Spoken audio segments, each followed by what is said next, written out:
Winter in Washington, D.C. Around 7,000 people currently experiencing homelessness consider how they'll fight the cold this year. Faced with life-threatening temperatures, the best option for many is to check into a shelter. I'm Stephen Mashesky, I'm 32. I have a job in transportation, and I'm pretty much here. Shortly after relocating to Washington, D.C. earlier this year, Stephen found himself unemployed, so he looked for a place to stay while he got back on his feet. I've been here since February. It took me a little while to get, proper work done so I can go back to work. Now that I have a job, I'm saving so I can get my own place and be gone.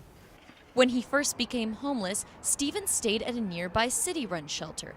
In contrast to the privately funded faith-based facility where he eventually landed, it was a typical example of what you might find in Washington, D.C. A world away in terms of cleanliness, resources, and safety, many are in constant danger of being shut down as insect bites, theft, and violence go unchecked. A low-barrier shelter is one where you can take alcohol in, you can take drugs in, you can smoke in the facility, and that creates an environment where individuals are concerned about, what goes on in the shelter. There's rats, high drug use, high assaults. I would rather sleep outside than go over there. And many people do. Hypothermia is an emergency that claims 700 lives every year in the United States. But many would rather risk freezing to death than face the unknown dangers that lie in a homeless shelter.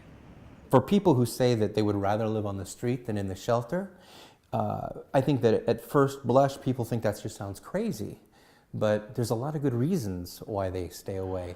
I would say that by and large the shelters are too big and too decrepit and too infested and too poorly supervised. And so there is a lot of, there's a lot of theft, there's a lot of drug use, there's violence occasionally, and it's not usually violence in the shelter, it's violence around the shelter, particularly from drug dealers who prey upon homeless people. But it's not for lack of funds. In the United States, some degrees of homelessness are indistinguishable from the most extreme forms of poverty. Overflowing warehouses are just one quick solution to the bigger, long-term problem of unaffordable housing. And if there was more low-income housing, we wouldn't have so many people on the street in the first place. And we wouldn't have to spend as much money as we spend every year keeping people alive on the street. So I don't think it's a question of resources. It's a question of priorities. So why not solve the problem at its root? Advocates say it's because homelessness is a reality that comes into conflict with the very idea of America and the so-called opportunities of the American dream.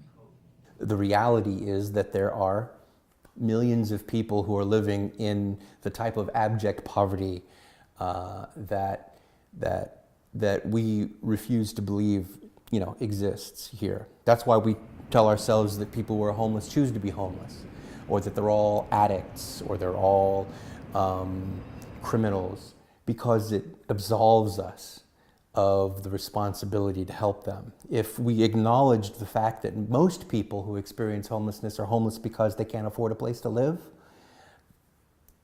then we might feel guilty enough to do something about it. In Washington, D.C., just blocks away from packed city-run shelters and the occasional private facility, a thriving city bustles. Two worlds, separate and unequal, coexisting side by side.